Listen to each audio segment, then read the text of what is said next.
is the best part of the day. It's mostly like a social emotional space where students come, they talk about things they're going through. We normally do some kind of activity. Everybody see it? It's really where we build and foster community. They look forward to coming to advisory. They think it's a place to share their stories, share their ideas.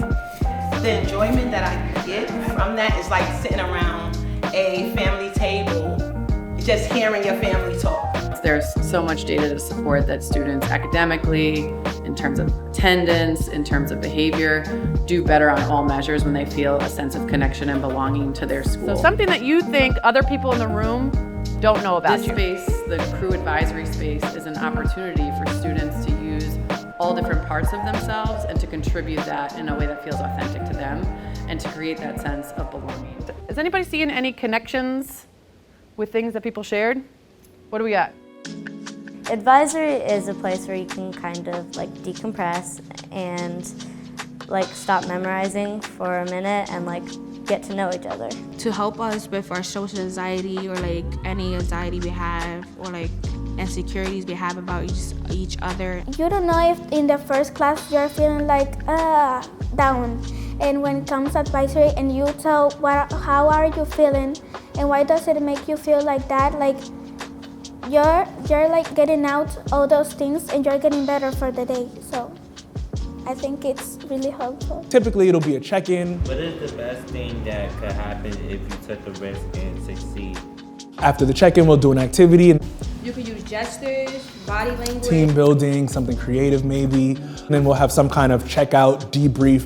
One thing that took to be successful was body language. That's typically our goal, and we've got 30 minutes in a crew session. In crew, we have norms, like there's a set of rules for like the room, for like one mic, like one person is talking, no fighting, no play fighting, no throwing in the classroom, no disrespect to other people. Seek opportunities to show gratitude and celebrate with the peers. We do a lot of celebration in here.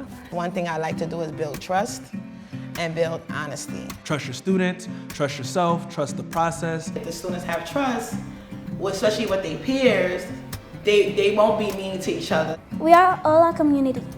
It's like a family, and I love that.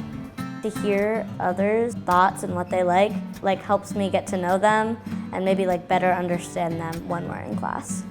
Maybe you're not understanding the activity. Maybe a kid who knows what the activity is about, they did it in the past, they will explain it in a better way so you can understand it. So I feel like that support is, I love advisory. I do. So one of the things that we do to build trust and risk-taking in our crew is consistency. What did it take to be So like setting up routines, structures, like these things, and keeping to them definitely help. I think consistency around the norms, consistency around check-ins, consistency around community building, consistency around circling up even, that way everybody's on the same level, everybody's able to be seen, everybody's able to be heard.